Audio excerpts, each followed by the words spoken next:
Il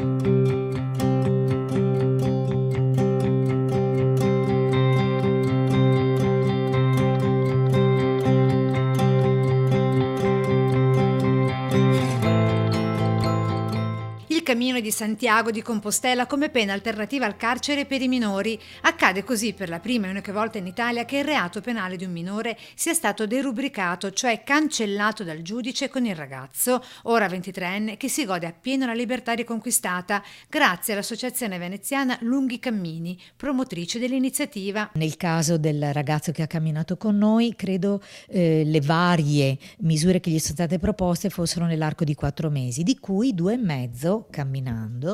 Ecco, quando il ragazzo ha completato le cose che gli sono state prescritte, torna davanti al giudice e il processo, che era stato interrotto nel momento nel quale veniva proposta e accolta la messa alla prova, riprende, e se ha fatto tutto quello che ha fatto, il processo viene interrotto e il reato viene derubricato. E così è stato per il ragazzo che abbiamo fatto camminare. L'accoglimento del Tribunale minorile di Venezia e del percorso di Santiago come messa alla prova del ragazzo ha fatto sì che quest'ultimo camminasse nella massima libertà con il suo accompagnatore mestrino per 85 giorni di seguito, soli con i rispettivi sacco a pelo, zaino e scarponi da trekking. Nel suo caso in particolare ha fatto la Via della Plata e poi a ritroso un tratto della Via Francese, per poter camminare appunto più a lungo di quanto consentano anche quei percorsi che pure sono lunghissimi.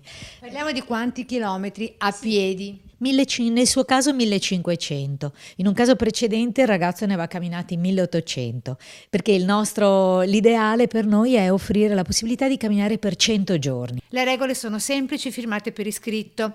Decalogo che bandisce telefoni, tecnologia, musica e alcol pure per l'accompagnatore. Budget di circa 40 euro giornalieri per entrambi, grazie anche a privati finanziatori, spesso gli stessi familiari. Siamo interessati, disponibili, e che prenda contatto con noi.